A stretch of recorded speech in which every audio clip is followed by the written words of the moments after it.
No Tricast desta semana recebemos um convidado que domina como poucos a ligação entre conhecimento técnico e experiência prática. Eu gosto de fazer do meu corpo assim um bocado um laboratório, né? Gosto de experimentar assim essas coisas e ver, testar os limites. Precisamente porque acho que isso depois também tem um transfer para a minha prática clínica. João Cabral é licenciado em Ciências da Nutrição e atleta competitivo de triatlo e traz uma visão completa e realista da teoria aplicada no dia-a-dia aos desafios que encontramos no terreno.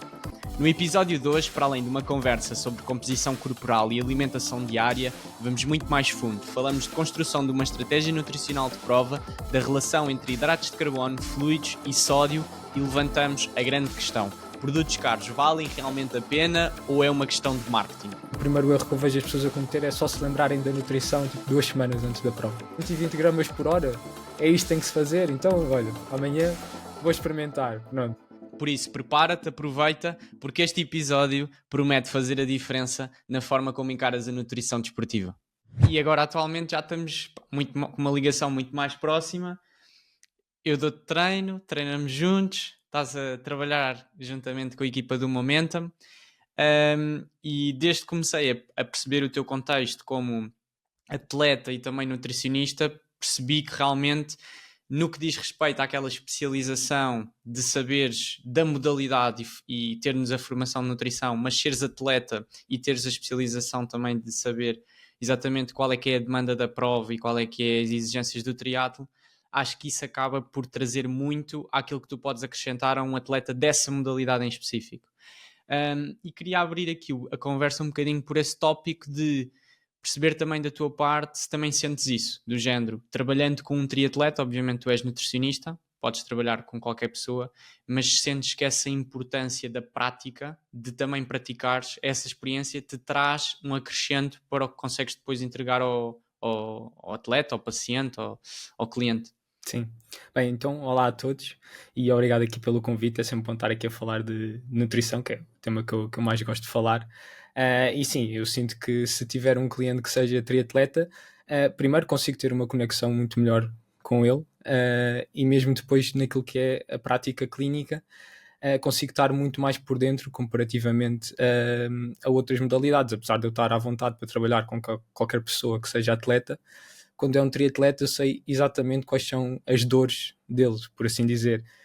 E às vezes há coisas que na teoria ou no papel parecem muito bem, mas só quem faz a modalidade é que sabe efetivamente como é que as coisas funcionam, e aquelas pequenas coisas de preparar as coisas, ter que ir deixar a bicicleta no dia anterior à prova, as viagens, estar em regiões diferentes, todas essas pequeninas coisas que às vezes uma pessoa, se não praticar a modalidade e se não viver isso na própria pele, depois não consegue passar isso para a prática clínica.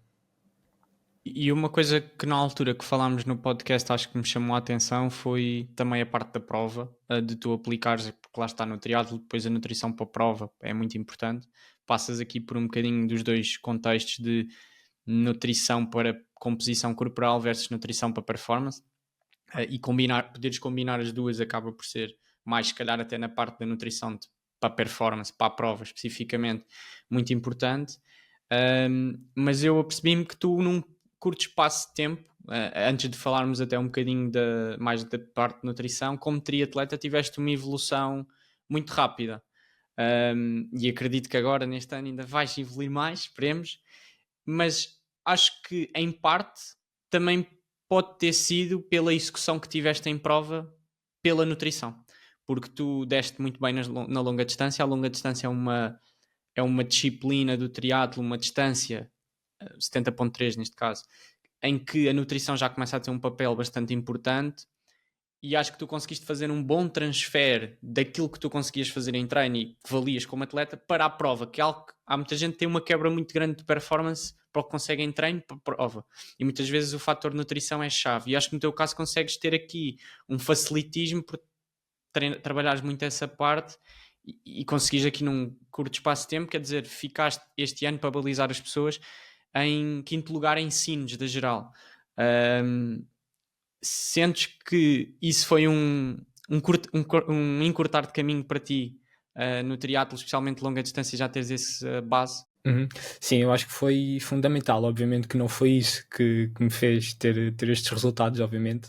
era fácil para mim dizer que os resultados que eu tive foi tudo por causa da Sem treino. nutrição, obviamente. Obviamente que grande parte, para não dizer quase 99, 95%, deve-se ao treino, mas obviamente que eu ter esse conhecimento da nutrição foi uma grande ajuda e encurtou aqui esse trabalho, porque ou seja, eu consegui fazer as coisas na perfeição à primeira, porque eu sabia exatamente o que é que tinha de fazer, quando é que tinha de começar a fazer as coisas.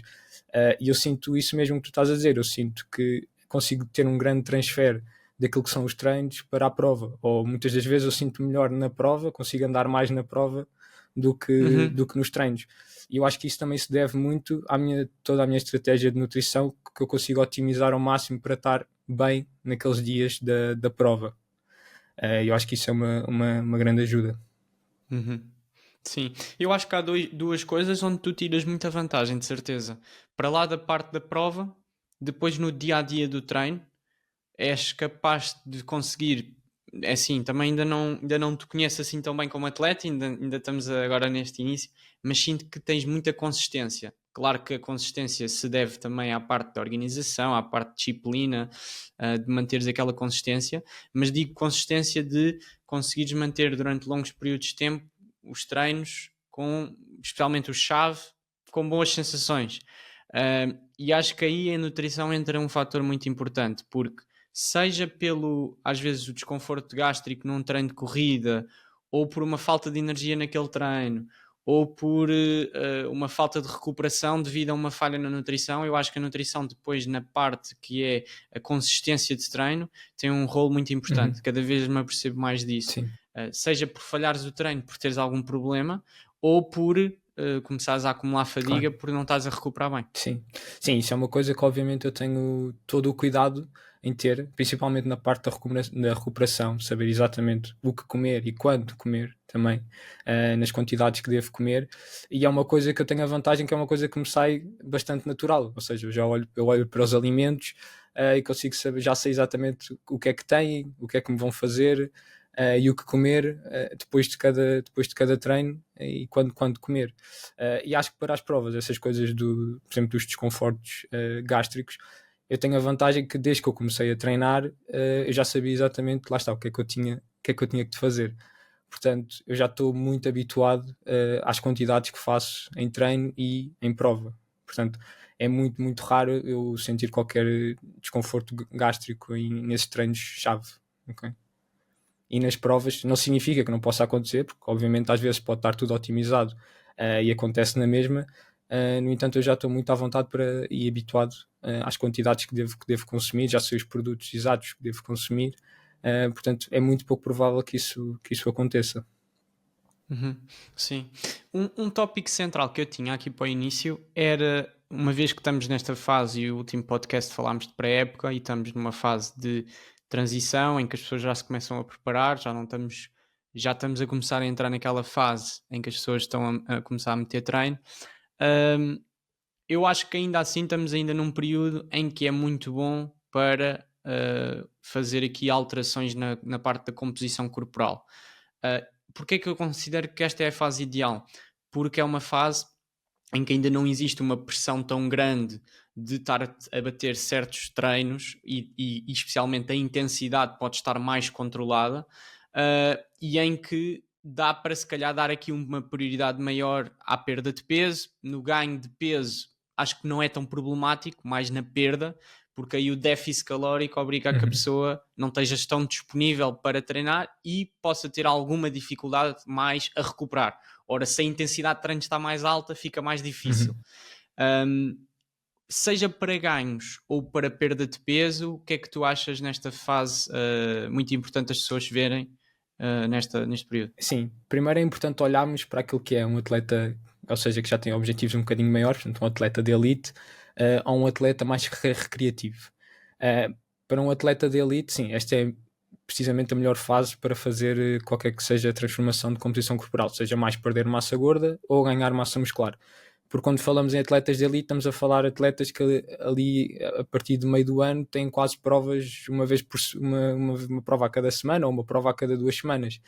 E aí não podemos estar a comprometer nem a recuperação nem a intensidade dos treinos estando num déficit calórico, ok? Portanto, para esse tipo de atletas esta é a mesma fase ideal para isto acontecer. Agora, quando falamos em atletas recreativos, normalmente são atletas que fazem menos provas por ano, normalmente têm ali 1, 2 provas-chave, e aí temos um período muito mais longo para fazer esta transformação. Que na minha experiência, na maioria das vezes, é perda de peso, ok? Normalmente a maioria dos atletas, a primeira coisa, os atletas age group, aquelas primeiras consultas são mais uma consulta de gestão de peso do que propriamente nutrição desportiva específica, ok? Mas este é precisamente o período-chave para que isso aconteça, pelo que estavas a dizer, que não temos tanta intensidade, portanto este déficit calórico não vai comprometer tanto os treinos, e também, lá está, é uma altura do ano em que pode haver um bocadinho menos de volume de treino, portanto é mais fácil de implementar novos hábitos, ok? Se bem que esta fase depois também tem o problema das festas de Natal e do Ano Novo. Sim. mas aqui, e pegando nesse ponto, que eu acho que é óbvio que efetivamente é o que tu dizes, nós acabamos por ter uma consulta de nutrição desportiva, que por exemplo no meu caso acaba por ser muito mais isso que estás a dizer, e ver um bocado dentro do que eu como, o que é que me pode pôr mais pronto para treinar, e gestão de hidratos de carbono, sódio durante o treino, variações de hidratos de carbono face ao treino que vamos ter, coisas que me possam acelerar a recuperação, pronto. Mas como tu dizes, a maior parte das pessoas, claro, quando procuram um nutricionista, vai muito pela perda de peso. Sim. E talvez por isso é que também não considerem mega importante ele ser um nutricionista ligado ao triatlo ou não. Eu acho que o que é importante consciencializar as pessoas é, primeiro, que lá está estes dois polos, procurar a nutrição mais para otimizar e não para tipo, mudar aqui drasticamente o perfil, e uma mais para perda de peso. Sim. Podendo integrar as duas, acho que é sempre o ideal. Sim, eu acho que nunca nós, mesmo que seja para trabalhar mais na perda de peso, obviamente que nós não vamos deixar de trabalhar as coisas específicas só por em cima da prova, como é óbvio. Simplesmente nós temos que ver isto como uma pirâmide em que na base estão os fundamentais, portanto, se a pessoa tem rotinas e hábitos alimentares saudáveis, ok? E onde está também a composição corporal. Depois, a partir daí, só depois de assegurarmos essa base, é que começamos a ir um bocadinho mais para cima e começamos a falar de coisas como estratégias nutricionais específicas, o timing das refeições, ok? Timing das refeições, coisas como, por exemplo, o carb loading, ok? Coisas desse género. E depois disso ainda temos o nível mais acima, que é a cereja no topo do bolo, que são os suplementos, ok? Portanto, só depois nós temos aquela base bem assegurada é que nós podemos começar-nos a preocupar um bocadinho mais com as coisas de cima, ok? Claro. Não, acaba por ser um pouco como o treino. Mas uma coisa que eu acho é, efetivamente, continuamos a ter muitos atletas de triatlo com um enorme gasto calórico, mas que procuram uma consulta de nutrição. Ou seja, o que eu sinto é, não necessariamente porque uma pessoa associa muito às vezes, eu vou praticar triatlo tem uma demanda calórica enorme, vou inevitavelmente perder peso. O que eu acho é, o triatlo, eu no meu caso, por exemplo, eu às vezes mais facilmente perco peso quando não estou a treinar do que ao contrário. Porque o meu apetite baixa imenso. Sim. Eu não sei se tu notas isso nas consultas, porque o que eu vejo é, ok, a pessoa não perde peso a fazer triatlo, mas o gasto calórico aumentou, portanto necessariamente a pessoa depois também vai ter muito mais apetite. Então eu acho que isso deve ser um desafio, que é, ok, pratica desporto, mas tem déficit ali, mas depois também vai ter mais apetite. É muito fácil, principalmente para os atletas recreativos, age group, sobreestimarem o seu gasto energético, ok? Eles acham sempre que estão a gastar muito mais do que aquilo que na verdade estão a gastar, porque vamos ver, se mesmo que uma pessoa treine 1-2 horas, se treinar 1 hora por dia, se alguém andar ali nas 10 horas por semana, sim, o seu gasto energético não vai ser assim tão alto quanto isso, ok? Se estivermos a falar de uma pessoa normal de 70 kg numa hora de corrida, por exemplo, ali a correr mais ou menos 10 km, vai estar ali a gastar à volta das 600-700 calorias, ok? Que não é uma coisa que dá assim uma margem enorme, tão grande como as pessoas pensam, para fazer alguns estragos, ok? E depois também temos esse lado que tu estavas a dizer, que é o aumento do apetite, okay? Às vezes as pessoas vão fazer um treino ali de natação que nadam 1500, 2000 metros, não têm um gasto energético assim tão grande, mas elas saem do treino com um apetite muito grande, ok? Depois acabam por compensar aquilo que gastaram, e no fundo, se calhar, se não treinassem, ficavam com um balanço energético menor do que aquele que estão a treinar, mas porque compensaram com mais energia, portanto, com mais calorias. Claro. Não, e aí é que depois entra uma coisa que nós por acaso coordenámos para fazermos para o Momentum, que foi tu teres acesso ao treino do atleta, portanto o nutricionista ter também uma conta de coach e conseguir, quando está numa consulta, ter o acesso ao treino, por, acho que neste caso esse motivo, e também às vezes por conseguir gerir naquele dia em específico. Por exemplo, tem uma corrida de intensidade, pode haver mudanças naquele dia, porque se ele fizer a corrida, se calhar de manhã pode não impactar tanto, Exato. mas se fizer da parte da tarde, o lanche já pode ter ali algumas modificações, coisas assim pequeninas, que às vezes nós pensamos, o plano mais ou menos dá para um triatleta, não é fácil, se calhar para uma pessoa que tenha uma rotina estável mas para um triatleta isso é o desafio. Sim. E estamos aqui a falar também de diferenças muito grandes do gasto energético de dia para dia, ok? No triatlo. E por exemplo, quando estamos a falar num déficit calórico, se calhar para alguém que faz triatlo, não é inteligente estar a aplicar um déficit igual todos os dias. Todos os dias. Portanto, pode haver dias que nem faz. E muitas vezes, por exemplo, uma coisa que normalmente é mais, ou seja, a primeira coisa que vem à cabeça das pessoas é baixar, por exemplo, as calorias, comer menos hidratos de carbono nos dias em que não treino, ok? Mas se calhar é mais inteligente, por exemplo, se uma pessoa for fazer um treino de intensidade num dia, faz o treino de intensidade de manhã e no dia a seguir tem um dia de descanso e a seguir esse dia de descanso tem outro dia com um treino de intensidade.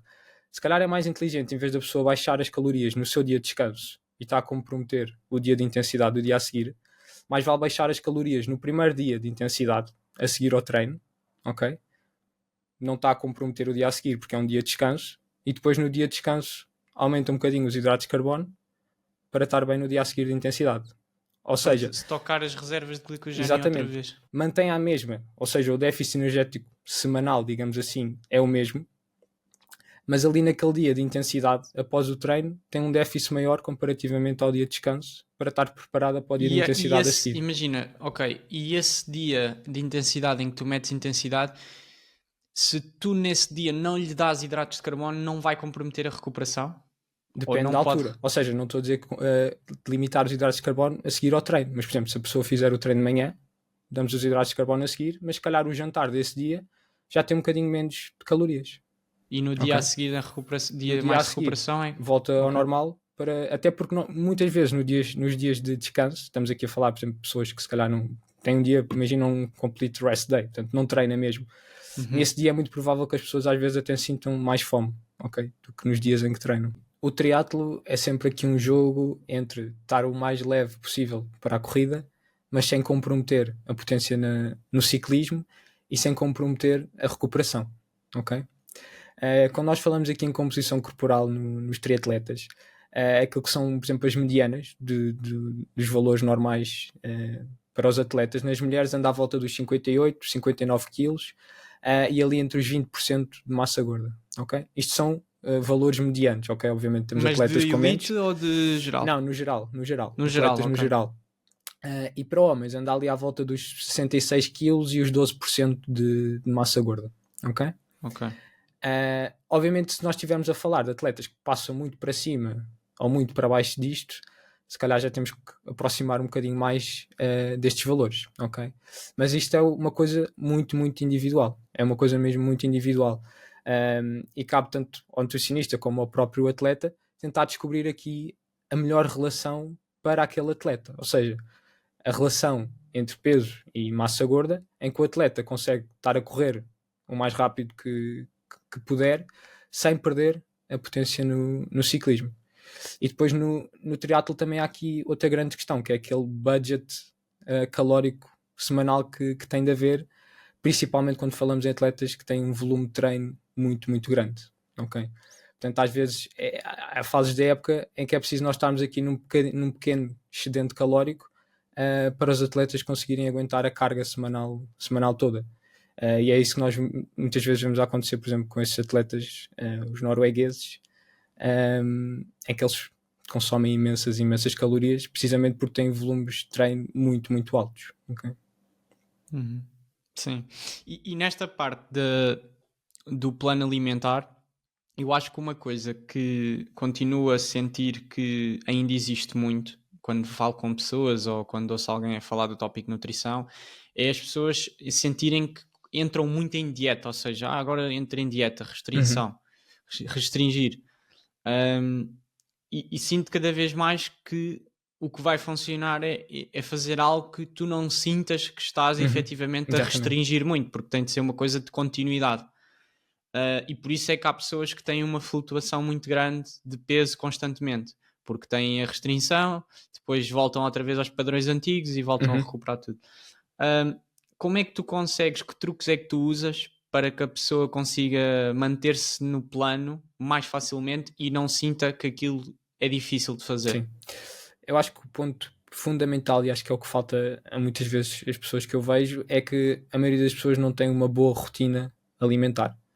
Simplesmente não tem rotinas, não tem horários para fazer. Ou seja, não é preciso ter horários muito definidos para fazer as refeições, mas há pessoas, por exemplo, fazem 3 refeições por dia, e são refeições que não têm qualquer tipo de estrutura. Ok? Portanto, é muito importante criar hábitos, e nisso o treino também ajuda muito, porque saberes que vais ter aquele treino naquela hora ajuda a que também estrutures toda a tua alimentação, um, sendo que vais ter esse treino, ok? Pois é, obviamente, não restringir nenhum grupo alimentar, nenhum tipo de alimentos. Não vale a pena dizer e que vou estar um mês sem comer qualquer tipo de açúcar, porque todos sabemos o que é que vai acontecer quando esse mês acabar, é que vais consumir açúcar a dobrar ou a triplicar, ok? Portanto, tem que haver sempre espaço para essas coisas ditas menos nutritivas, em qualquer tipo de dieta. Portanto, não restringir, mas acima de tudo criar uma rotina alimentar, ok? Criar hábitos alimentares, e estrutura. Virando aqui o chip desta parte da composição corporal para uma parte mais de performance, que também diria que uma grande parte das pessoas que nos ouvem foca-se mais nisso Uhum, na consulta de nutrição, e acho que aí depois é onde se calhar um nutricionista desportivo vai ter mais pessoas a procurar uhum. versus um que apenas trabalha com composição corporal. Um, Falar do tema hidratos de carbono, ok? O tema hidratos de carbono até já foi uma coisa que nós falámos e que até vamos fazer um conteúdo específico para isso, mas acho que era fixe aqui no podcast com mais tempo e sem tanta pressão de fazer um short form, poder abordar o tema, que é um tema que eu acho que pouca gente fala, mas é muito irrelevante, que é, especialmente isto no ciclismo, também acho que se pode aplicar à corrida e à natação, mas a relação de intensidade absoluta e consumo de hidratos de carbono. Não intensidade relativa. Eu, quando digo intensidade absoluta, estou a querer dizer, por exemplo, na bike, os watts que nós metemos e intensidade relativa a intensidade para ti, ok? Vamos dar um exemplo claro. Pogacar e o atleta iniciante. Os dois na bike. Os dois em zona 2. O atleta iniciante está a 150 watts e o Pogacar está a 300. Está no dobro dos watts. Estão ambos na mesma intensidade. Portanto, estão ambos na mesma intensidade, prestação de esforço, só que o Pogacar faz 300 e o iniciante faz 150. E uma coisa que eu já discuti contigo que é, apesar de estarem ambos em zona 2, o Pogacar tem de ter um consumo de hidratos de carbono muito maior do que o atleta que Uhum. está abaixo. E às vezes as pessoas pensam, ok, tenho de fazer X dose de hidratos de carbono porque este atleta faz.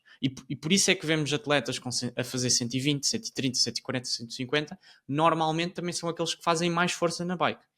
Portanto, é importante, acho que, consciencializar as pessoas desta parte, de perceberem também que às vezes a variação Sim, do treino muda depois sim, do que é sim, que sim. têm de fazer de hidratos. Sim, eu acho que isso é um grande erro que os atletas cometem, é que pensam que o gasto energético, portanto a necessidade dos hidratos de carbono durante o exercício se deve ao esforço relativo, ou seja, eles pensam, se eu estou aqui, pronto, que seja 90% do VO2 máximo, portanto se estou aqui a fazer séries, estou a ter o mesmo gasto energético que tu estás a fazer séries, portanto quer estejas a correr a 2,50 ou a correr a 5,50, isso pode ser a mesma intensidade relativa, Uhum. mas os gastos energéticos obviamente que vão ser totalmente distintos e portanto as necessidades de hidratos de carbono também vão ser totalmente distintas, ok? Portanto, nós falamos obviamente que as recomendações falam sempre em gramas de hidratos de carbono por hora, ok? Mas é preciso ter aqui uma individualização, obviamente, ok? Para as pessoas terem assim mais ou menos noção, nós estivemos a pedalar ali mais ou menos a 200 watts, ok? Durante uma hora vamos gastar ali à volta de 800 calorias por hora, ok? O que equivale mais ou menos ali a 200 gramas de hidratos de carbono, ok? Obviamente que não estamos só a utilizar hidratos de carbono, mas assumindo que usávamos Que era uma 100% hora de em hidratos de threshold. carbono. Pronto, exato. Se usássemos 100% de hidratos de carbono, estaríamos ali a usar mais ou menos 200 gramas de hidratos de carbono, ok? Agora, obviamente que isto depende sempre da potência que cada um vai fazer, ok? E por isso, não podemos generalizar tanto esta questão das gramas de hidratos de carbono por hora. Isso é um erro que muitas vezes as pessoas cometem, que veem que o Casper Stone está a consumir 180 gramas por hora para ficar em primeiro no Ironman e portanto elas também têm que consumir, okay?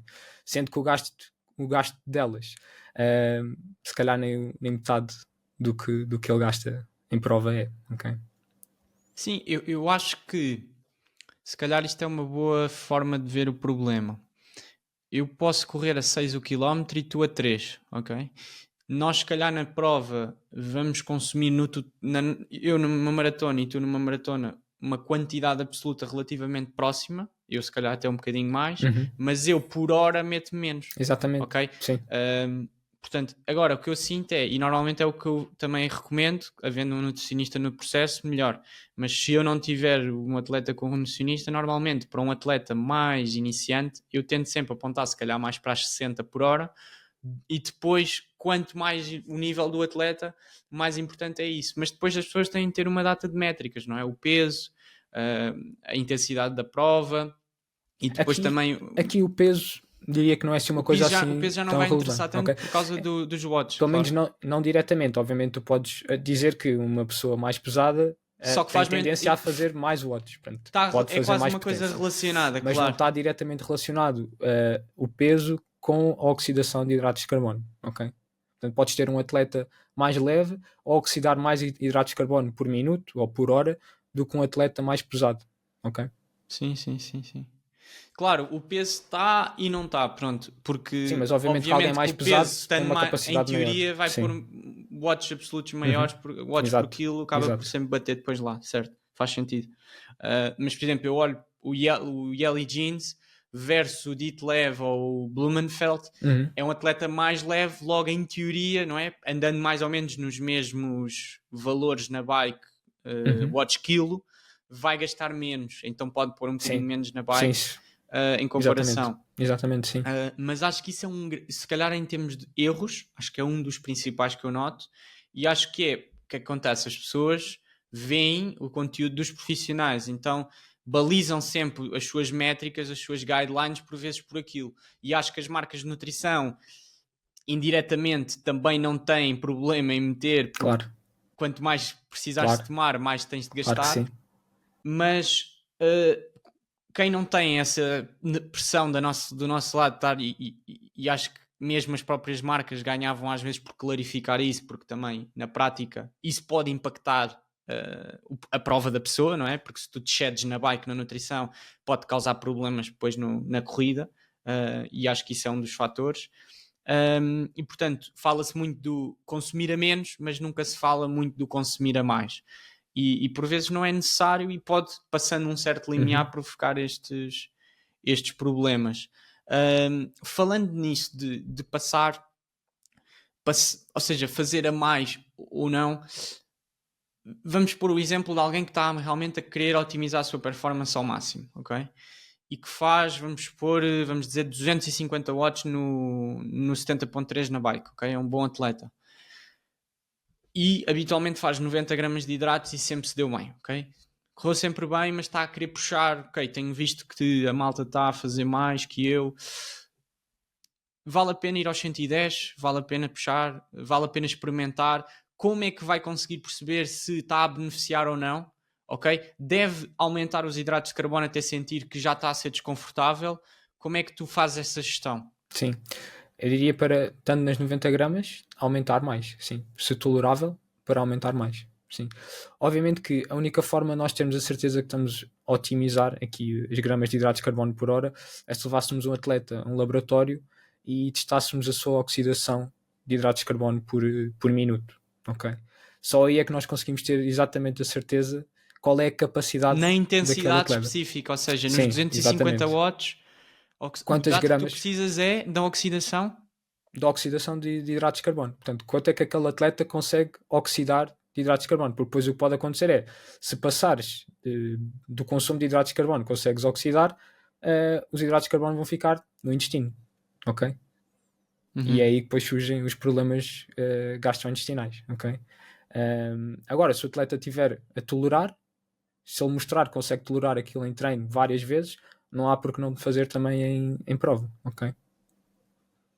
Porque Ok. com 90 Então, gramas por hora ele tem muita margem do que está a gastar para ainda estar a consumir mais. Okay? claro, tu estavas a falar há pouco, pode estar, pá, mesmo que não seja uma intensidade tão alta, mas pelo menos a 180 ele poderá estar a gastar. E se estivermos a falar de uma prova, se calhar 70.3, pode-se não refletir tanto, mas num full, sentes que isso também impacta? Ou seja, num full por hora metias mais do que num 70.3?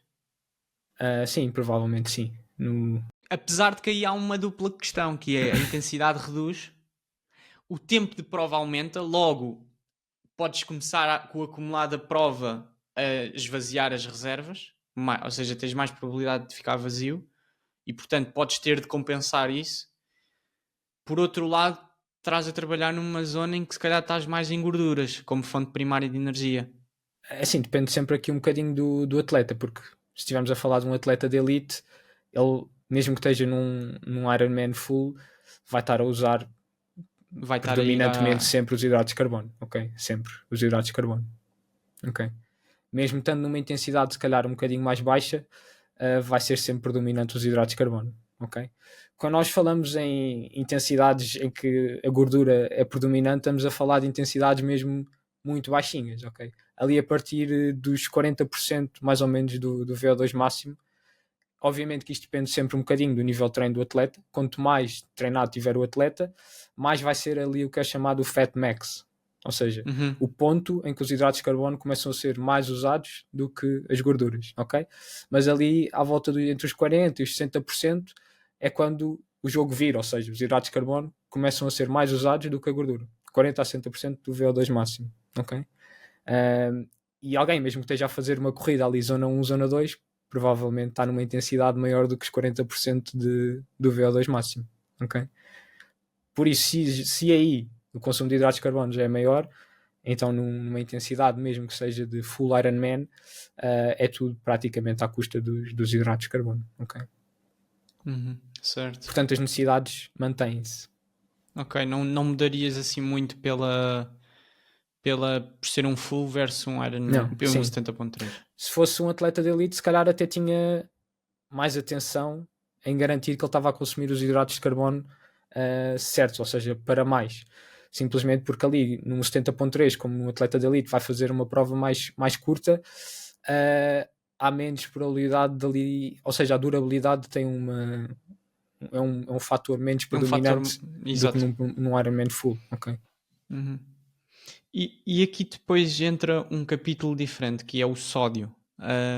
Eu acho que há 3 métricas, não sei se consideras mais alguma, mas 3 principais. Hidratos é normalmente o primeiro, Certo. mas depois eu como atleta preocupo-me também com os líquidos e com o sódio, ou seja, a quantidade de água que consumo e o sódio.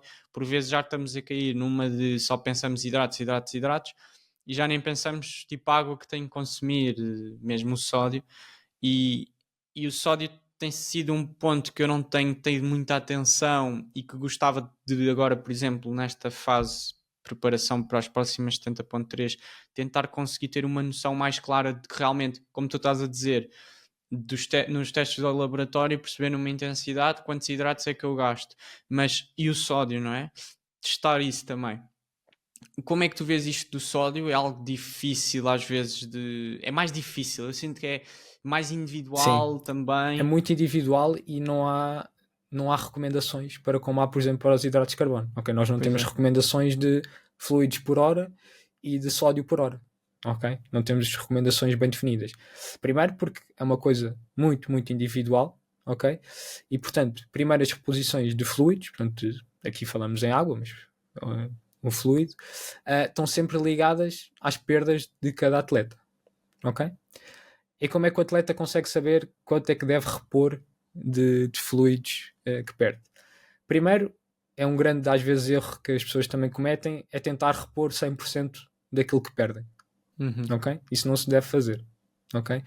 Mesmo em provas de ultra endurance, não devemos repor muito mais do que ali os 70, 80% no máximo, ok? Não é recomendado repor 100% das perdas.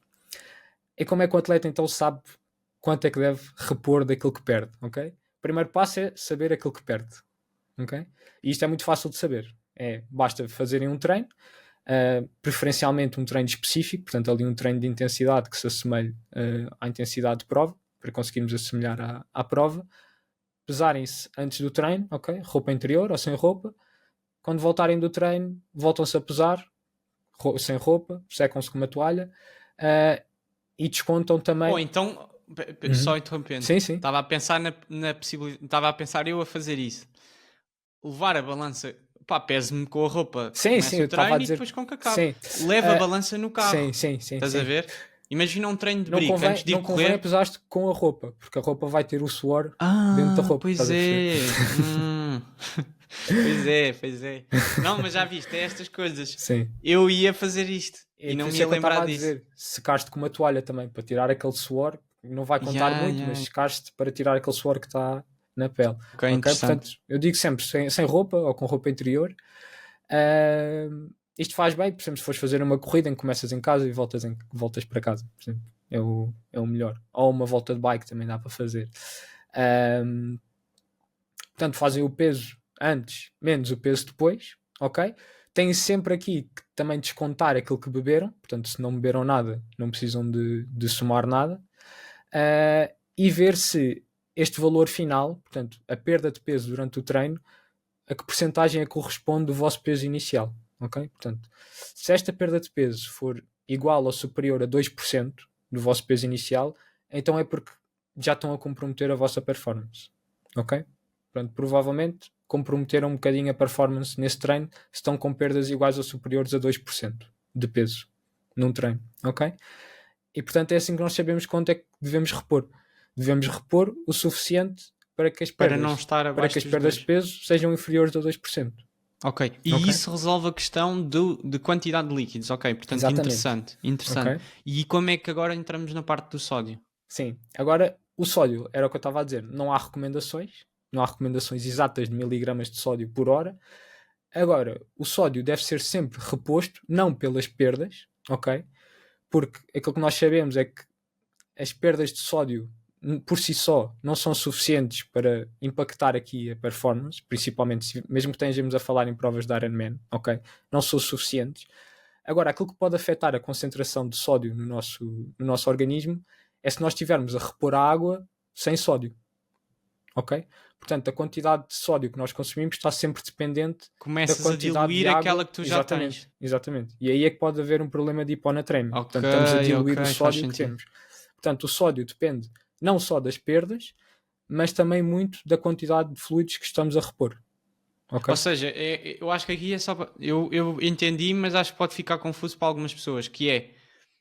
Nós, numa prova, não vai ser suficiente para impactar o nosso nível de sódio. É muito pouco provável. Tinha que ser alguém que soa muito sódio mesmo. Claro. Mas o que acontece é, como nós estamos a ingerir, neste caso vamos pôr água sem sódio e muita água, não é? Sim. Estamos a diluir em percentagem, aquele sódio que já temos no corpo. Exatamente. Ok.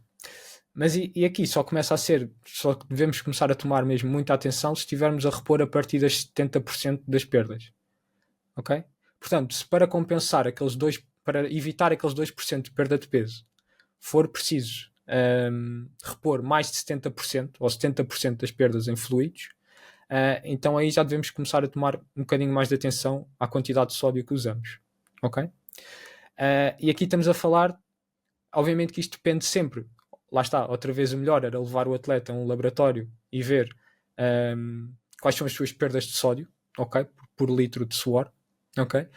Mas assim, coisas mais gerais, se for alguém, digamos assim, normal, ali entre as 300 e 600 miligramas por hora, ok? De sódio.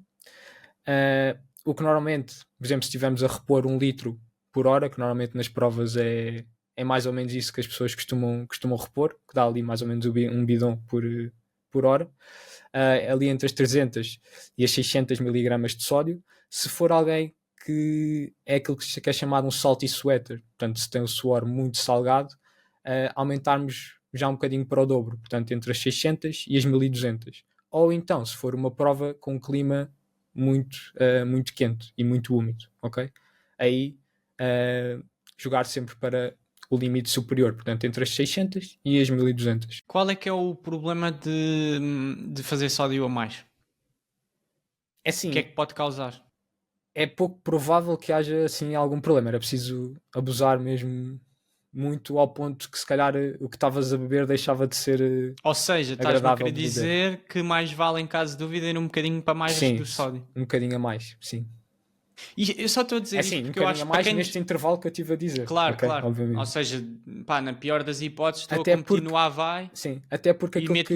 mil Exato, por hora. pronto, sim. É que até Estou na porque aquilo que às mesma. vezes nós vemos nos estudos é que é isso mesmo, é que aumentar um bocadinho o sódio às vezes ajuda a que as pessoas bebam mais água, ok? Durante o exercício.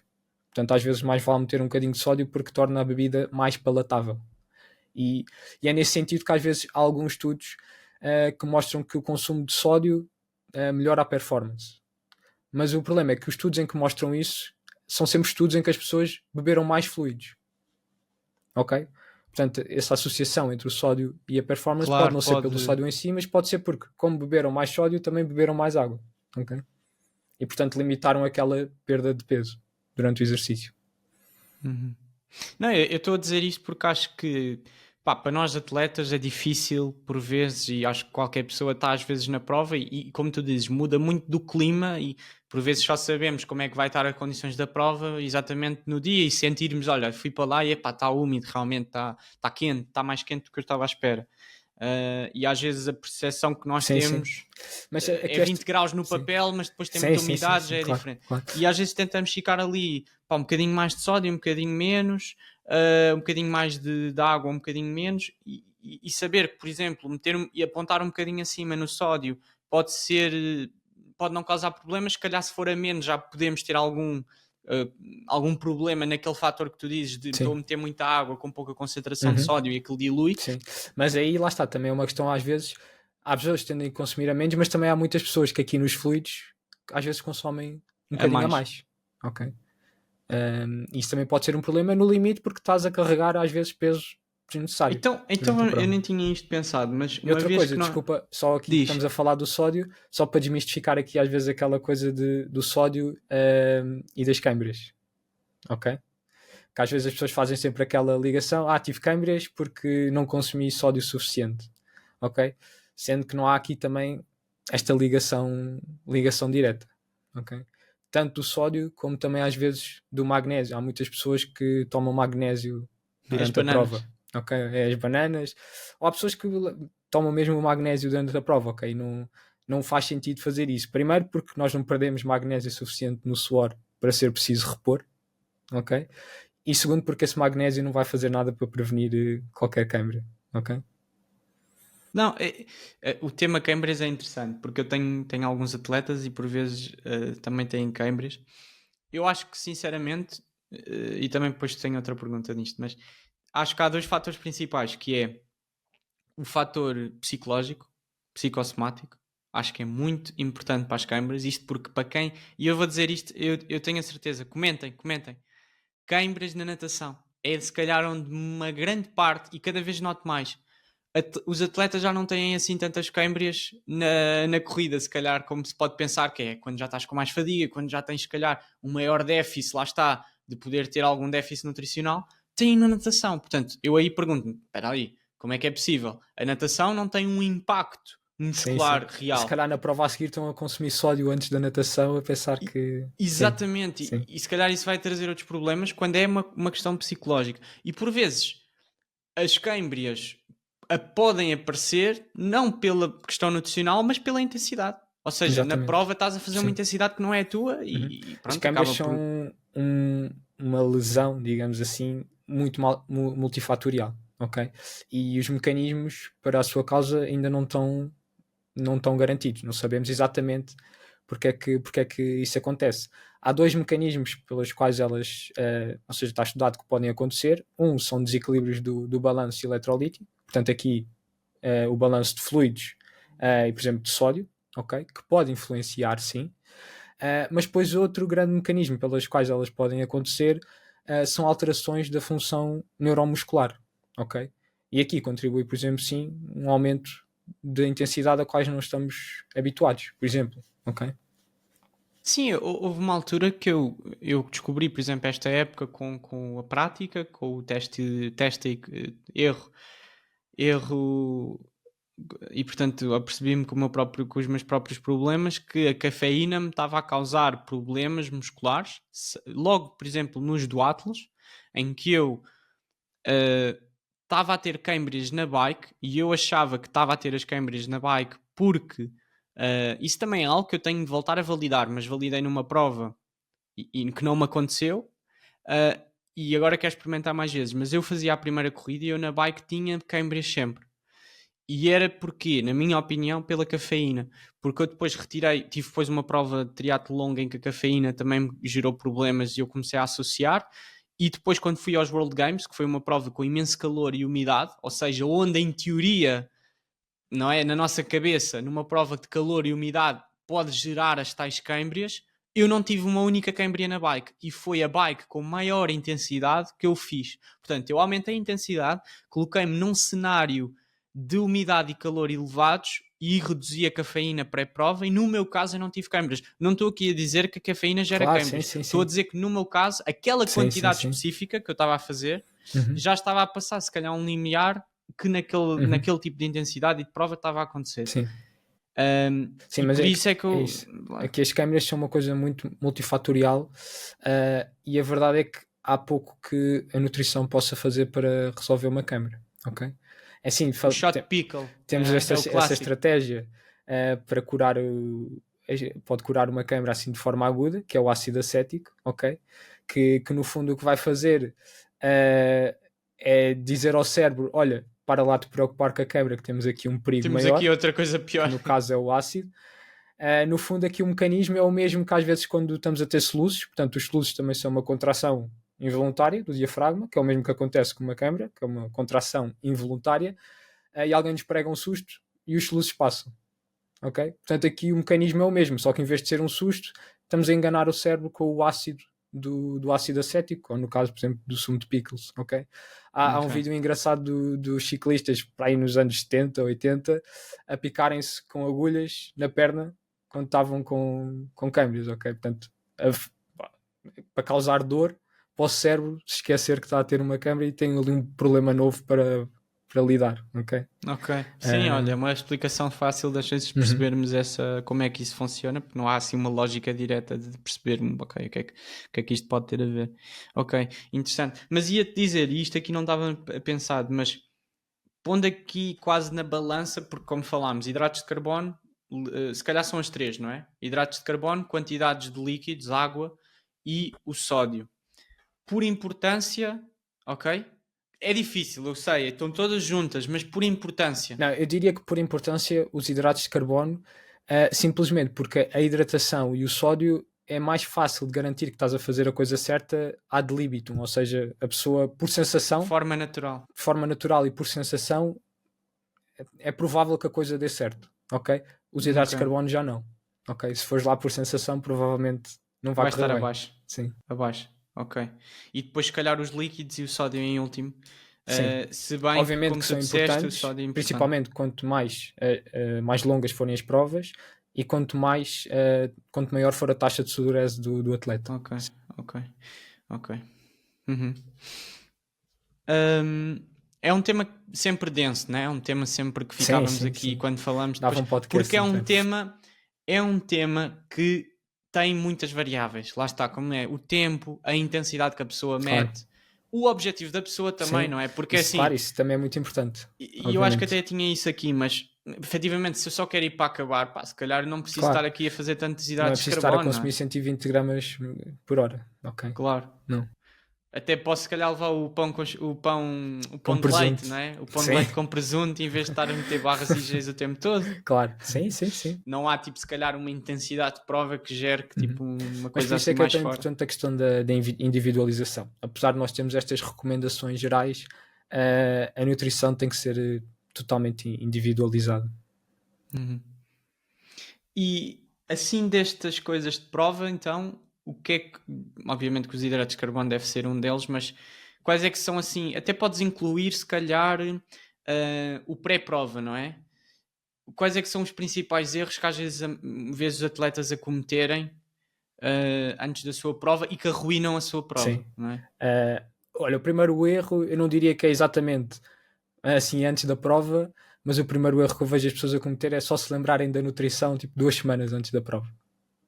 2 semanas antes da prova é que às vezes as pessoas se lembram que, epá, então se calhar a nutrição é importante É para a prova. importante. Eu E, diria que às vezes há sim, pessoas que é no dia ou antes no só. dia antes, e depois aí é que se calhar vem, epá, 120 gramas por hora, é isto que tem que se fazer, então olha, E amanhã aí vou nessa fase já experimentar, nem há pronto. discernência, é tipo. Exatamente, exatamente. Pronto, eu acho que isso é o maior erro, é as pessoas só se lembrarem da importância da nutrição, principalmente aqui estamos a falar destas provas mais longas, só se lembrarem da importância da nutrição muito em cima da prova, ok? Isto são coisas que têm que ser muito treinadas nos meses antes da prova, e quanto maior antecedência se começar a ser treinado, maior é a probabilidade de correr tudo bem no dia da prova, ok?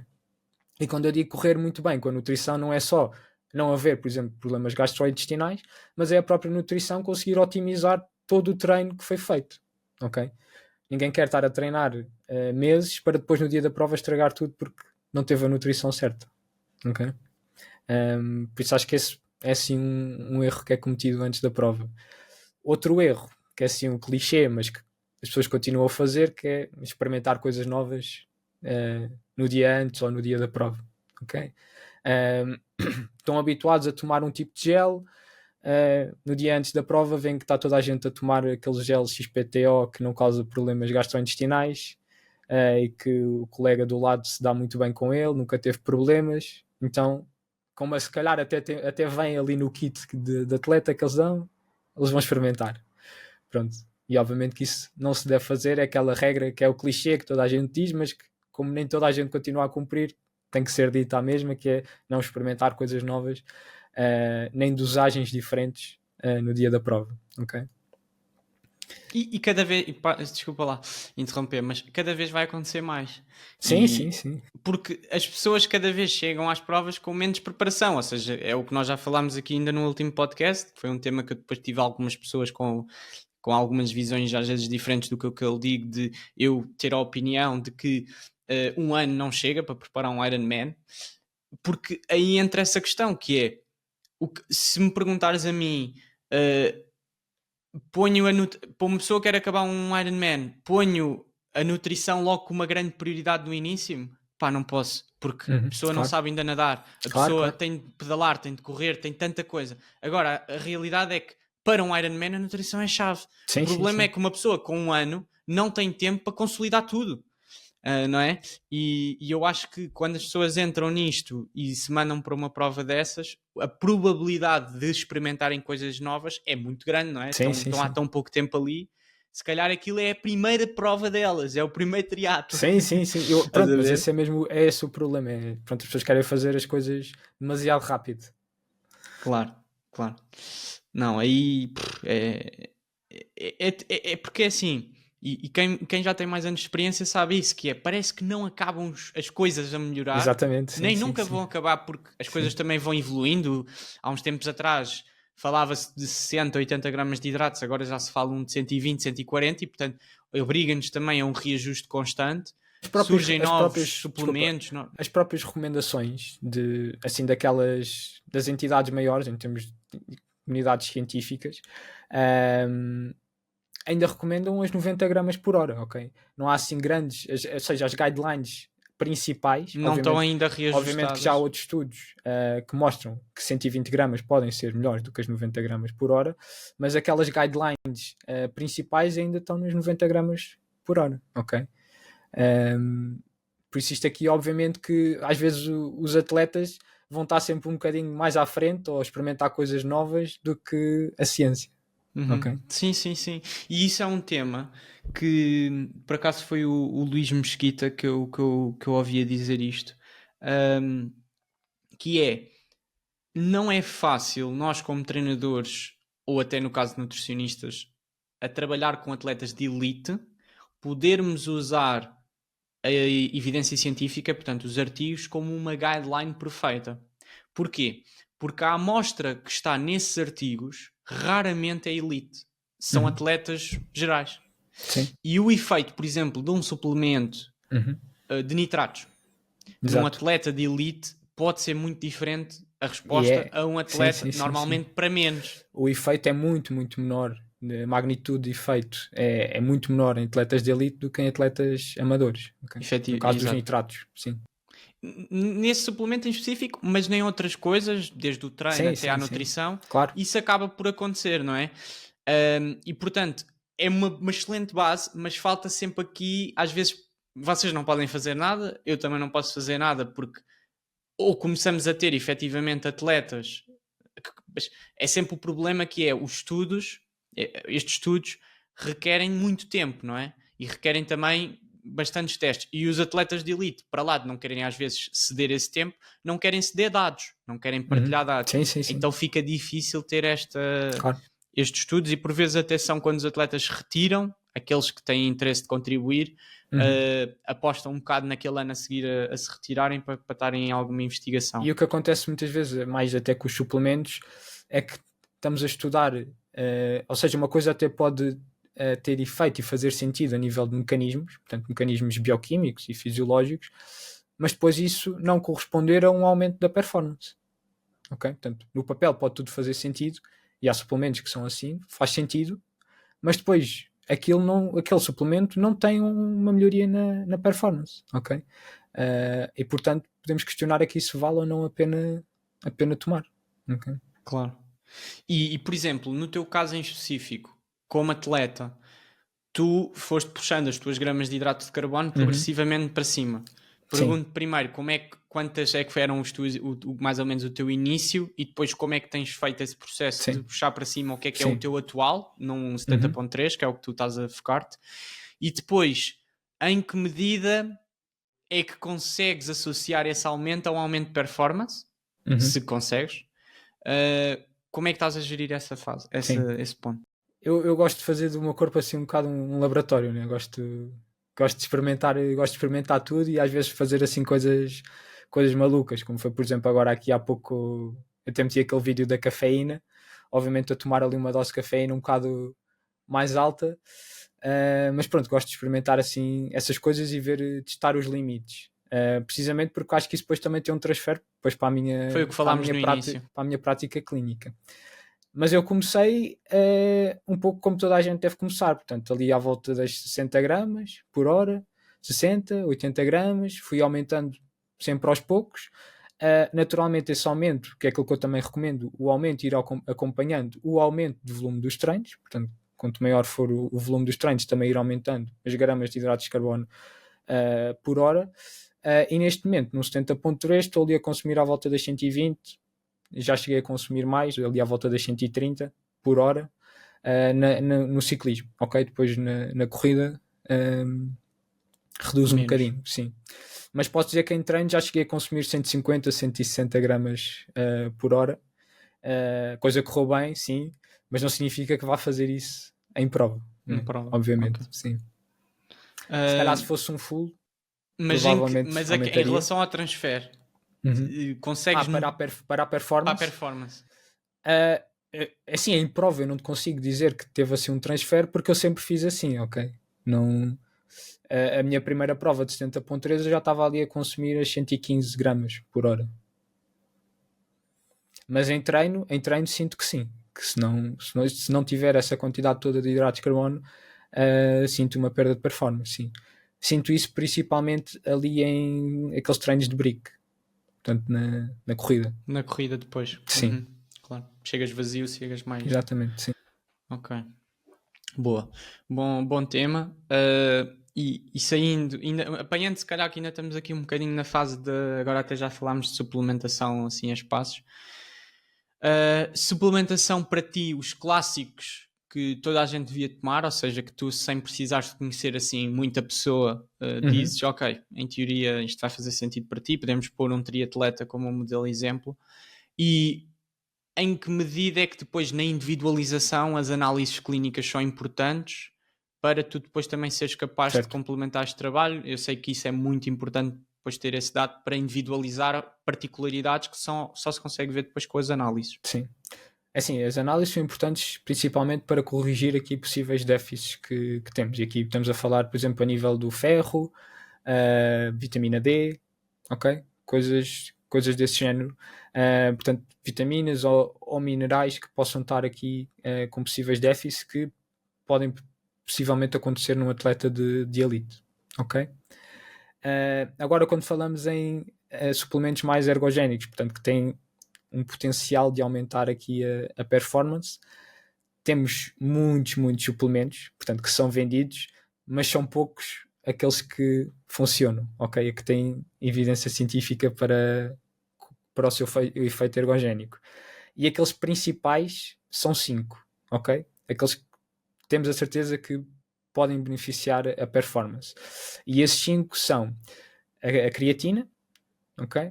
A cafeína, os nitratos, estávamos a falar há bocado, e depois os outros 2, a betalanina e o bicarbonato, que agem pelo mesmo mecanismo de formas diferentes, ok? A creatina, agora é aquele suplemento mais falado, toda a gente toma creatina. A creatina tem um efeito na recinte de ATP, portanto, principalmente útil para esforços mais curtos, em que usemos o sistema energético da fosfocreatina, portanto, estamos ali a falar naqueles sprints. A questão aqui tudo que seja potência. Se por exemplo tu tiveres, porque a creatina obviamente é quase aquilo que toda a gente diz toma porque vai valer a pena, o custo não é muito elevado, mas eu penso um atleta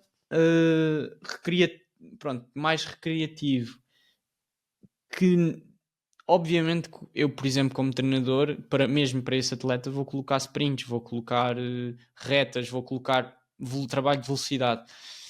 No ginásio ele vai notar, eu pessoalmente onde noto mais é no ginásio, mas faz sentido para ele tomar? Depende para uma muito. maratona em que tu não sprintas uma única vez, para um triatlo como um Ironman, pode fazer a creatina sentido. tem mais algo, a pergunta é quase, a creatina tem mais algum benefício para lá dos sprints e da pico de força? Aqui pela questão um bocadinho da recuperação e da retenção de massa muscular. Portanto, eu gosto de meter a creatina, por exemplo, em atletas que estão em perda de peso, por exemplo, para tentar ao máximo reter a massa muscular. Assim, obviamente que não é a creatina que vai fazer toda a diferença, mas é aqui mais uma ajuda, e se não fizer, aqui estamos a falar em termos financeiros... Para ganho de peso também não é mau, porque aumenta-te a força e retém ali aquele quilinho normalmente. Exato, sim. Se não fizer diferença para o atleta comprar, por que não? Okay. Porque não? Agora, se me disseres que é fundamental e que toda a gente devia tomar, não. Se uma pessoa disser que olha, só quer ir para acabar... Pois, efetivamente, era aí que eu queria chegar. Claro que podendo tomar, ótimo, mas pode quase não ter um impacto real. Claro que eu acho que depois, quanto maior o nível da pessoa, quanto mais a pessoa está à procura do detalhe, claramente faz sentido. Mas se calhar não é, porque depois também já começamos, ok, tudo bem, é barato, mas se calhar para algumas pessoas se juntarmos tudo que é barato, depois no final... exatamente, no final é caro. Mas sim, vai um bocado àquele claro exemplo de que a creatina faz sentido. Agora, por exemplo, se estivermos a falar de um atleta de elite, aqui já faz todo o sentido, ok? Mesmo que estamos a falar de provas de endurance, portanto, provas longas, é inevitável que em algum momento da prova ele vai estar em alta intensidade, ok? Para um atleta de elite, quanto mais não seja, para aquele início na natação em que é feito sempre ao máximo, ok? Portanto, aí faz todo o sentido, e depois no final também, obviamente no sprint, e tudo o que seja ataques ou sprints durante a prova, a creatina vai ajudar. Ou seja, creatina de forma crónica e depois betalanina de forma cíclica. E as duas para um atleta de elite. Exatamente, sim. A betalanina e o bicarbonato, eu metia, pronto, juntam-se as duas porque agem pelo mesmo mecanismo, ou seja, são 2 suplementos com o efeito tampão. Ou seja, quando nós fazemos exercício de alta intensidade vamos diminuir o pH, portanto, vamos aumentar a acidose do sangue ou muscular, ok? Portanto, quando fazemos exercício de alta intensidade, produzimos lactato, e o lactato vem sempre acompanhado daqueles iões H+, e são esses iões H+, que causam aquela sensação de ardor, que normalmente, quando os atletas dizem, estou cheio de ácido, pronto, são esses iões H+. Não é o lactato, que às vezes leva por tabela como se fosse o vilão, mas são sim esses iões H+, que vêm atrás pela produção de lactato. E aquilo que a betalanina vai fazer é, a betalanina vai aumentar a produção de carnosina, e a carnosina vai se ligar a esses iões H+. Portanto, vai agir contra a acidose. Ok? O bicarbonato vai fazer a mesma coisa, mas em vez de fazer dentro das células musculares, vai fazer no sangue. Ok? Portanto, eles fazem a mesma coisa, o bicarbonato e a betalanina, só que um age dentro das células, o outro fora das células, portanto, no sangue. Ok? Mas fazem a mesma coisa, o efeito é o mesmo. Ok. E, ou seja, tu para um pré-prova tomarias, ou seja, portanto, vamos tentar juntar aqui tudo. Se quiseres, para começar assim, numa forma mais macro, começaria primeiro a creatina. Ou seja, tomar sempre, todos os dias. Ok? Depois ali, mais ou menos 12 a 8 semanas antes da prova-alvo, portanto temos aquela prova A, começaria a tomar a betalanina, ok? 3 a 6 gramas todos os dias, também, ok? Depois aproximando-nos mais um bocadinho da prova, ali já na semana da prova, portanto estamos a tomar a creatina e a betalanina. Na semana da prova, ali 5 dias antes, começava a tomar os nitratos, ok? Uma dose por dia, mais ou menos 400 miligramas de nitratos, todos os dias até ao dia da prova, e no dia da prova tomava 2 a 3 horas antes, ok? Depois aproximando um bocadinho ainda mais, tomava a cafeína 1 hora antes, e se o atleta estiver habituado e tolerar o bicarbonato, tomar também o bicarbonato, ok? No Sendo que formato aqui do Morton? sim, Do eu bicarb da recomendo Morton? do bicarb simplesmente pela tolerância gástrica, ok? Há atletas que toleram o bicarbonato de sódio, no entanto, é muito arriscado, ok? Em termos de desconforto gastrointestinal. Para um atleta, ficando aí uma questão, para um atleta que compete, tem muitas provas-alvo no mesmo espaço de tempo, fazer a betalanina de forma crónica não pode fazer sentido? Sim, pode fazer. Sim, sim. Não há Depois, qualquer problema. eventualmente, pode parar ali no período off-season. Mas sim, pode fazer, sem problema. E isso é uma coisa que acho que é muito importante, que é quando nós falamos depois de praticar a nutrição, eu acho que é muito importante os atletas ao usarem uma prova pouco importante para testar isto tudo, Sim. porque é muita coisa, como estamos a ver. Claro que há coisas, a creatina, a betalanina, em teoria não te vai provocar problema nenhum, não, mais vale incorporar e ver se há algum efeito, mas mais aquele ritual pré-prova de meter a cafeína, meter os nitratos, meter o bicarbonato, fazer num treino-chave ou numa Sim. prova-alvo e incorporar isso com alguma regularidade, Eu acho que este e isso período. depois a juntar Sim, com o teste dos hidratos, o teste do exatamente. sódio, o Sim. pesar. Lá está, quando vamos a ver é um trabalho. Portanto, há uma preparação grande que tem que ser Por feita. isso é que eu estava a dizer que tem que ser uma coisa que não pode ser pensada ali 2 semanas antes da prova. Porque Pois. primeiro já vamos passar o tempo que era suposto para estas coisas fazerem efeito, e porque são coisas que precisam de ser muito treinadas, ok? E aqui voltando ao início do podcast, acho que este período é o melhor também, por exemplo, nestas São Silvestres que temos, que são sempre, para quem faz triatlo, são sempre provas que o pessoal vai fazer mais, obviamente por resultado, mas não são aquelas provas-alvo, mais claro. controle de treino e até por diversão, mas são sempre boas oportunidades para testar estas coisas todas, tanto suplementação como a refeição pré-prova, por exemplo. Claro. Sim, acho que é um conjunto de coisas que abordámos agora nesta segunda metade que dão para perceber bem que é o que eu disse, tipo, eu próprio que já levo isto há alguns anos a tentar puxar, vou sempre aprendendo coisas novas e percebo coisas que efetivamente falhei. Eu pessoalmente sei que testo muito pouco a nutrição, e se calhar por isso é que depois também às vezes sou mais conservador na prova, no que faço, e às vezes quando coloco algo novo podia ter trabalhado mais vezes antes.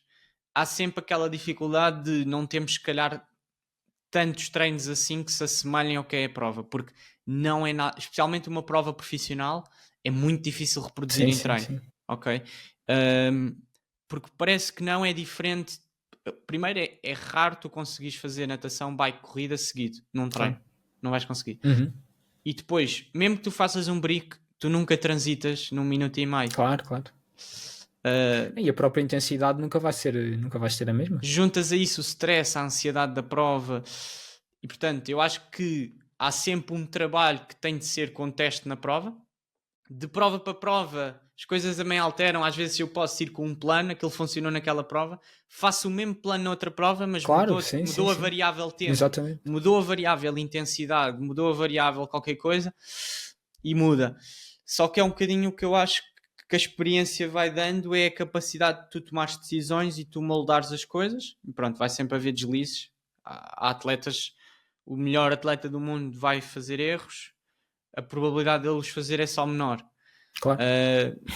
E depois acho que é o quanto mais aumentas o nível competitivo, às vezes erros que não surgiam antes surgem.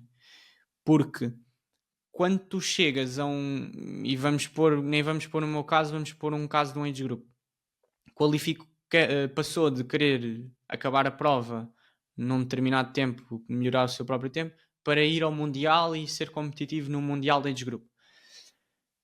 Aquilo vai-te causar, às vezes, bichinhos na cabeça que te vão fazer, lá está, às vezes, olha, vou fazer uma coisa diferente na prova. Claro. Sim, ou sim, sim. a intensidade é outra. Ou se calhar, agora para ir buscar estes 2%, tenho de ir à nutrição. Sim, sim, sim. E isso faz sempre com que Aqui, esta preparação não possa falhar. Puxando um bocadinho a brasa à minha sardinha, eu acho que isso é bom terceirizar essas coisas, ok? Claro. Da mesma forma como é sempre bom teres alguém a fazer o teu treino, precisamente para não estás a questionar o que é que vais fazer, se deixares a nutrição a cargo de alguém cuja profissão é precisamente fazer isso, vai-te aliviar muito mais tudo isso da prova, ok? Se tu fores para a semana da prova e abris ali um PDF em que tens tudo o que tens que fazer, nas quantidades em que tens que fazer, à hora em que tens que fazer, é muito mais fácil. É muito mais fácil. Claro, vai dar um bocadinho sempre aquela lógica de imagina, eu consigo fazer determinadas tarefas, mas a questão é, será que faz sentido ser eu a fazê-las? E será que o tempo que eu vou perder naquilo faz sentido, não é? É quase, há alguém que faz isto melhor e em menos tempo. Sim. E que, pronto, eu obviamente vou ter um custo associado, mas vou ter uma data de benefícios para isso e a segurança que estou a fazer as coisas bem. E por vezes, às vezes eu sinto que se tu às vezes disseres, não vou fazer por mim, tu tens tendência a falhar às vezes. Porque se tiveres um nutricionista que diz, olha, neste dia vamos testar e vais... Quando dás por ti, passou aquele treino e tu não fizeste porque simplesmente só não tinhas uma pessoa ali em cima de ti a dizer faz. Exato. Não é porque tu não soubesses que aquilo era preciso de fazer. Sim. Era porque tu não tinhas alguém para te dizer o que é que tinhas de fazer. Claro, é a mesma coisa do que se estiveres a fazer o teu planeamento de treinos ou se tiveres um treinador. Sim, é accountability e teres ali aquela sensação de fazer, Não, muito interessante. E eu acho que surgem quanto mais a pessoa depois avança, por exemplo, tu estavas a dizer aquilo dos testes, eu já estava a pensar, se calhar faz sentido eu fazer mesmo um teste de laboratório para a questão do sódio, mas depois também já estava a pensar, espera lá, mas eu no laboratório vou ter as condições climatéricas? Essa é uma limitação dos testes tinhas de ter um sítio que conseguisses meter a simulação das condições da prova, só que tu também não sabes na prática, elas podem variar e depois muda para a outra prova a seguir. Portanto, já existem alguns dispositivos que dá para medir o sódio em condições reais, mas a fiabilidade deles e a replicabilidade ainda são coisas que deixam um bocadinho a desejar. Ou seja, não são totalmente precisos. Para além de serem muito caros, acabam por não ser tão precisos. Por isso sim. Ok. Não, mas é isto. Eu acho que a mensagem desta fase final é mais essa. É que parece que não é complexo. É uma área que abre aqui muito. E depois é quanto mais nós queremos... a falar destes suplementos, mas há muitos outros suplementos que fazem sentido tomar. E eu aconselho que as pessoas que as pessoas tomem. Obviamente não são todas as pessoas, mas existem muito mais coisas que se podem fazer em casos específicos. e vão ser... Exato, Sim. exato. E estão sempre a aparecer coisas novas. Por exemplo, agora o caso do Nómio, por exemplo, que apareceu há pouco tempo e que agora toda a gente toma aquilo. Só que depois aí entra a questão branding, eu acho, não é? Sim, também é muito forte, exatamente. Porque sim. assim, pá, a realidade é que as pessoas têm de perceber que nem todos os atletas vão publicitar aquilo que acreditam. Claro. Acho que há dois tipos de atletas. Há aqueles que vão primeiro querer a validade da coisa em cima do dinheiro, mas quando envolve dinheiro, não é? E bastante dinheiro, as coisas acontecem. Eu acho que, pela qualidade dos atletas que representam a marca, que efetivamente tem de haver ali qualquer benefit, não é? Teriam de ser demasiados atletas não verem nada ali para apoiarem aquilo. O caso do Nómio, acho que por pode exemplo, ser um exagero, não é? Às vezes, sim.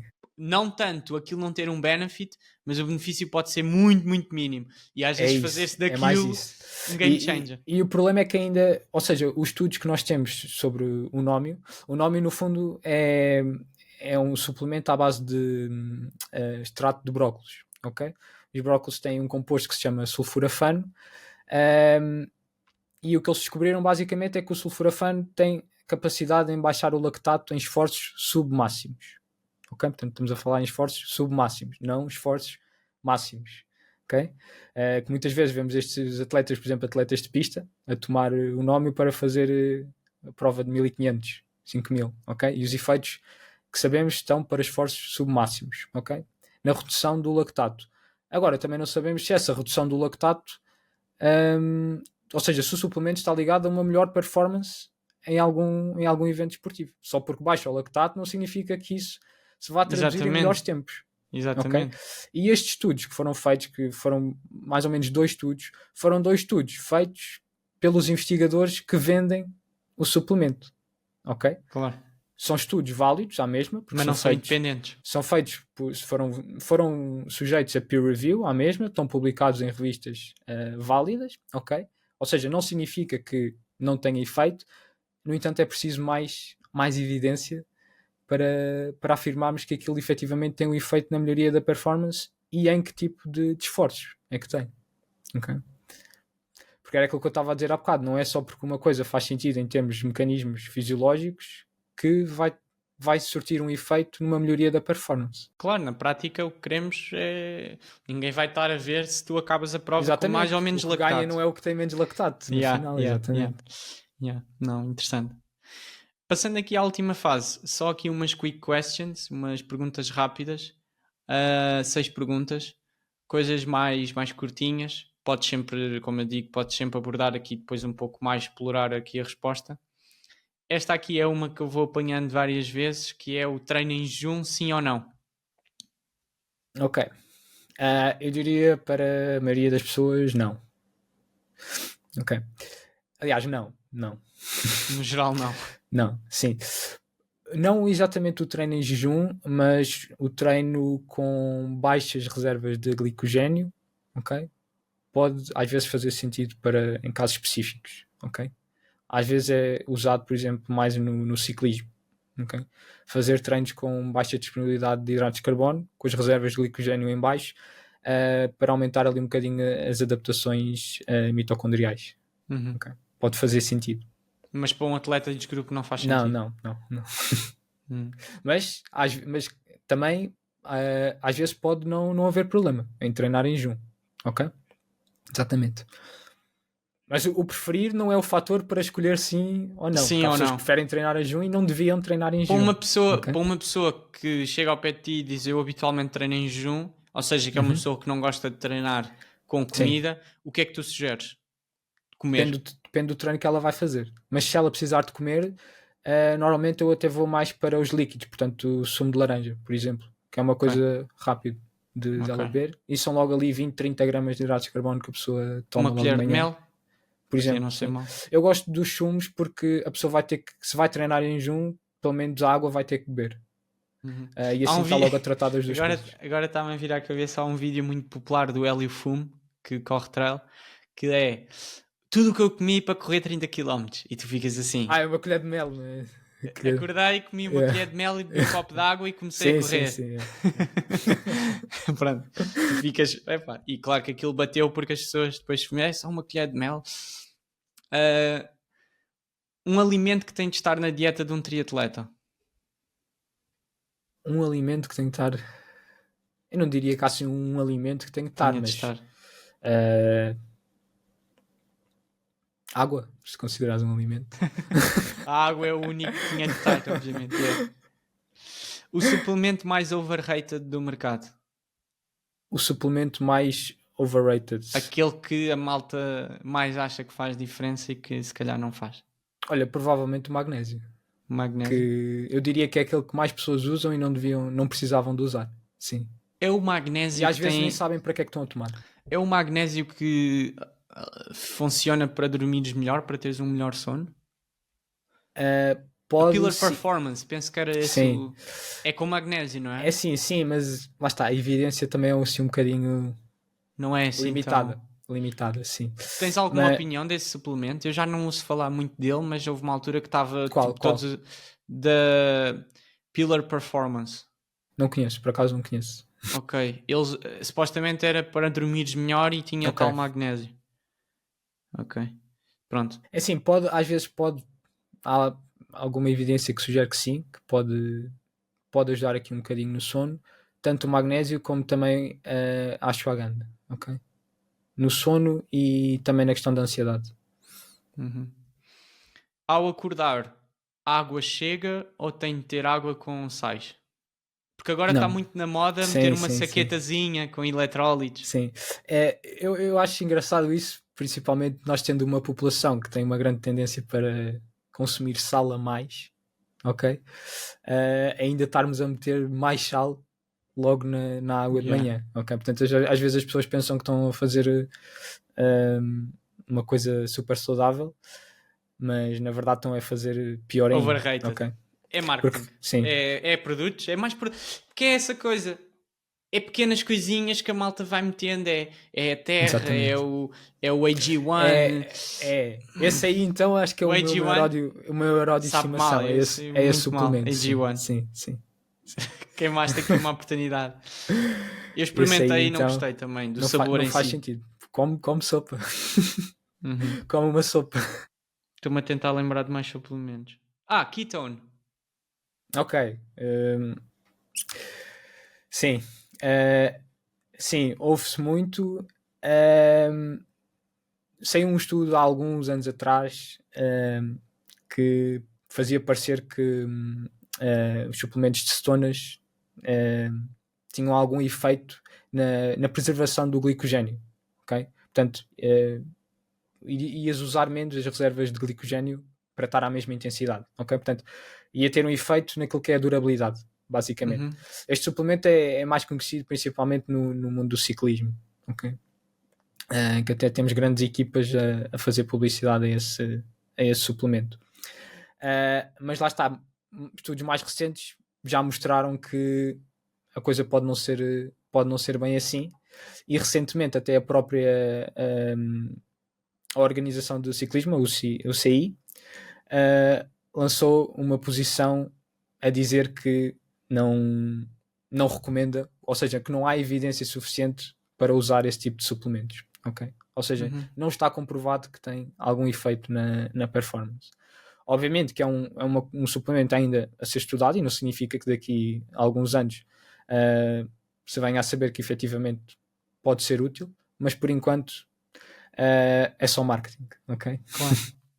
Enquanto estavas a dizer isso, eu tive a curiosidade de abrir aqui o da Pillar Performance. Portanto, eles vendem que é um Triple Magnesium Professional Recovery. E os benefits, é este o problema, é que tu entras nestes charts bonitinhos, vês os benefícios e tu ficas, bem, espera aí, isto é brutal. Portanto, development specially to promote sleep, ok? Portanto, ajuda muito no descanso. Support muscle health plus recovery. Reduz muscle cramps. Pois. Suporta o sistema nervoso e a saúde. Pronto. Vais a ver, tens aqui benefícios, tu ficas bem, excelente, incrível. Mas pronto, ok. é tal coisa. Mas Isso é aquele vão tipo e de vêm, coisas. estes suplementos vão e vêm. Sim. Umas alturas estão mais no É aquele hype, tipo de outras coisas. vezes. Faz sentido em termos de mecanismo. Por exemplo, o magnésio tem um papel na contração muscular, portanto é fácil dizer que se tu suplementares com magnésio, sendo as câimbras uma contração Muscular, podes involuntária, relacionar. pode estar relacionado e em termos de mecanismo faz sentido. Mas depois, se virmos efetivamente, não tem qualquer efeito. Okay? Se estivermos a falar, por exemplo, em grávidas, aí já o cenário já muda um pouco. Okay? O magnésio já pode ser útil para as câimbras, ok? Mas apenas nesse caso específico de grávidas. Okay? Fora isso, não. A outra pergunta também vem um bocadinho na sequência do que estávamos a falar. Marcas de nutrição caras, qualidade superior ou puro marketing? Ou depende? Depende um bocadinho, exatamente, depende. Eu posso, por exemplo, dar aqui o meu caso, que não uso, por exemplo, em termos de isotónico, sou eu que faço o meu próprio isotónico. Ou seja, para treino é muito raro eu usar qualquer que seja a marca de nutrição, ok? A única coisa que eu uso em prova são os géis. Okay? E aí valorizas a qualidade superior ou achas que às vezes não faz sentido ser o mais caro, ser o melhor ali? Não. Eu posso dizer que, por exemplo, agora na meia maratona e em Sines, usei os géis do Continente, ok? Da Way Up, que tem uma boa formulação, tinha a quantidade de hidratos de carbono que eu estava a precisar, gostava da textura, do sabor, dei-me bem em treino, usei, ok? Porque os ingredientes são iguais em todos os géis, ok? Se soubermos escolher o gel que tem o rácio de glicose, frutose perfeito, pode ser um qualquer. Não há... Multivitamínicos, sim ou não? Para a maioria dos casos, não. Ok? Às vezes pode fazer sentido, mas faz ainda mais sentido perceber se o atleta está a precisar de alguma coisa, qual é essa coisa que está em déficit e suplementar com essa coisa em específico. Okay? Porque o que eu acho é o multivitamínico vai ter um bocadinho de tudo, mas não vai ter nada na quantidade certa para repor um déficit, não é? Assim, se estivermos a falar de um atleta que não come uma fruta, não come um vegetal, que vai... Pode ajudar qualquer coisa. Precisa tudo, no fundo precisa tudo. Aí sim, pode ser útil, mas aqui estamos a falar de um caso muito raro. É sempre a melhor análise e depois vês o que é que especificamente precisas. Exatamente. Pronto, e a última, volta longa de bike, com bolo ou sem bolo? Não, com bolo sempre. Sempre, até na de intensidade. Depois da intensidade, sim. Depois da intensidade, ok. Sim. Os ciclistas às vezes na Coffee Ride fazem 1 hora e param para café e depois fazem mais 3. A intensidade. Mas isso é... É só a rolar. Não, eu não consigo. Antes da intensidade não consigo. Sabe melhor depois de acabar. Mas sim, sempre. E aí o bolo... Eu não sou daqueles que tens que escolher um bolo que tenha menos gordura, mais hidratos de carbono. É assim, carregar. Se vais comer um bolo, é para comer o bolo que gostas mais. Se tu estás a depender do bolo para que aquilo seja a tua nutrição, então já estamos mal por aí. Já estamos mal. Se pode, ou seja, não posso ir com menos hidratos de carbono quando está a copar para o bolo.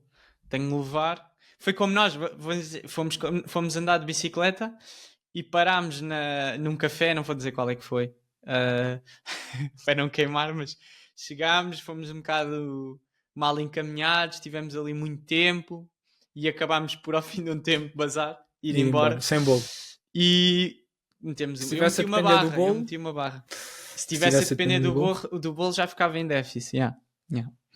Pronto, olha. E esse dia foi duro. Foi aquele dia que estava a chover imenso no início. Pois foi, fogo, meu Deus. Meu Deus, foi mesmo ali uma chicotada. Foi o ponto de encontro que nós combinámos. Foi ali, mas pronto, depois já aliviou no fim. Pelo menos acabámos com sol. Olha, bateste aqui já recentemente, não passava aqui os 90 minutos, mas foi bem interessante. Pá, especialmente a segunda metade. Sim. A segunda parte, que acho que é onde lá está, entra muito... Por exemplo, se eu estivesse a falar contigo e tu não fosses triatleta, esta segunda parte não ia existir da mesma maneira. Estás a perceber? E é por isso que eu no início, e pegando um bocadinho no que foi o início, com o fim do podcast, para quem chegou até aqui, para perceberem a diferença que é ter um nutricionista primeiro eu diria que há o nutricionista desportivo, porque depois quem trabalha com desporto já é diferente, e depois mesmo dentro do desportivo a especialização da modalidade é importante. Claro. Por exemplo, trabalhar Sim, com sim. boxe, desportos de perda de peso e que têm de bater peso, já vai ser um tipo de trabalho Claro. diferente para o triatlo. Não quer dizer que tu não sejas capaz de o fazer. Sim, O que eu acho é, para tu seres efetivamente muito, muito bom, é difícil seres muito, muito Sim. bom em Sim, muitas isso eu modalidades, concordo. ok? E acho que é bom principalmente tu viveres na pele todos Tu os experimentares, tu pormenores como, da como modalidade. disseste. Da Claro, modalidade. claro. E foi por isso que eu, na altura, Por exemplo, aqui eu dou um caso específico, por exemplo, da cafeína. Por exemplo, para mim é fácil eu dizer, cafeína antes da prova, sempre, porque não há por que não tomar. Mas eu estando a viver e saber o que é o início de uma prova de triatlo, com os nervos, com o aperto do fato isotérmico, com as partidas conjuntas, eu sei que tudo isso, por viver na pele, sei que aumenta muito os níveis de ansiedade. E se estiver a juntar em cima disso uma cafeína numa pessoa que vai fazer a sua primeira prova de triatlo, temos aqui um cocktail em que a cafeína pode ser a cereja, o goto, a gota no sim. copo d'água, para disputar aqui crises de ansiedade ou de pânico na água. Okay? E se eu não vivesse isto na pele, não sabia que se calhar tinha que ser um bocadinho mais conservador na cafeína, nesse caso, por exemplo. Isto é só assim um exemplo. Sim. Okay. Sim, o que eu acho é, em todas as áreas, se nós quisermos levar as coisas ao detalhe, cada vez mais estas coisas são importantes. Claro que se nós dissermos, qualquer nutricionista não é capaz de ajudar uma pessoa para uma prova. Agora, para ser top, tem sempre de haver a especialização. Sim. Era quase arrogante da parte de algum profissional de alguma área dizer, espera lá, eu sou tão bom, que eu agora mudo de modalidade, chego lá e sou o melhor treinador. Ou sou o melhor profissional especializado. Não é fácil. É a mesma coisa que no fundo os treinadores também. É sempre assim. Portanto, nem fazia sentido de outra maneira. E pronto, acho que deu para perceber, especialmente nesta segunda metade, a importância que é a nutrição e a importância que é ter o contexto. O contexto é muito importante. E a pessoa saber o que é que está, o que é aquilo, não é? É sempre aquela máxima de ou já fez ou já meteu a fazer. Nunca fez nem nunca meteu a fazer, question mark. Por que não? Porquê? Porque há muita gente que agora está, e redes sociais invadidas disso. Faz isto, faz aquilo, faz isto, faz aquilo. Sim. Não é o caso da creatina, por exemplo. Não fez nem nunca meteu a fazer. Sim. Eu prefiro não ouvir, sinceramente. Porque, não faz sentido. Tu não podes vender um curso de uma coisa que tu não fizeste nem nunca ensinaste a fazer alguém a fazer. Não é? Mas há pessoas que o fazem. Sim.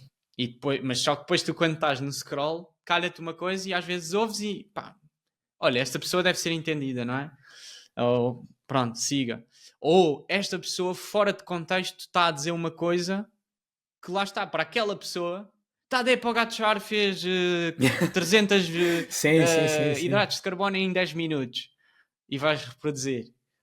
É o problema. E por isso é que às vezes o long form, os podcasts também são fixe, porque dá para ter calma e explicar as coisas com mais. Mas a nutrição é sempre uma área muito suscetível a isso, porque é aquela coisa, toda a gente come, então toda a gente acha que já percebe tudo. Sim. Ok, bem. Pronto. Deixar aqui só aquela nota final vou pôr na descrição qualquer coisa para as pessoas te contactarem caso queiram fazer algum tipo de trabalho contigo, e agradecer-te aqui este tempo Obrigado eu. E agora aproveitamos para falar um bocadinho do teu treino, e eu tenho a certeza que vocês sigam o João não só pela parte das dicas de nutrição, mas para verem os resultados dele para o ano, que eu acho que pela ética de trabalho e pelo a questão de já teres esta parte da nutrição, não é que não possas estar sujeito também às vezes a ter algum problema, atenção. Sim, mas foi o que eu disse há bocado. Claro o corpo humano nem sempre... Às vezes está tudo otimizado e não significa que aquilo estás mal naquele dia e pronto, e comeste qualquer coisa mal na semana. Mas pronto, acompanhem para ver se o João também consegue depois validar isto tudo, mas é o que tu dizes também. Há um certo limite, pois é pernas, botes e cabeça. Claro, sim. A nutrição não faz milagres. Há aquela frase que diz que a nutrição não faz um atleta medíocre num grande atleta, mas pode impedir um grande atleta de ter um atleta medíocre de se tornar um grande atleta. Yeah. Não, boa frase. Está bem, João. Um abraço. Pronto. Obrigado. Abraço. Adeus. E tudo a correr bem para todos. Tchau, tchau. Adeus. Bons Até ao treinos. próximo.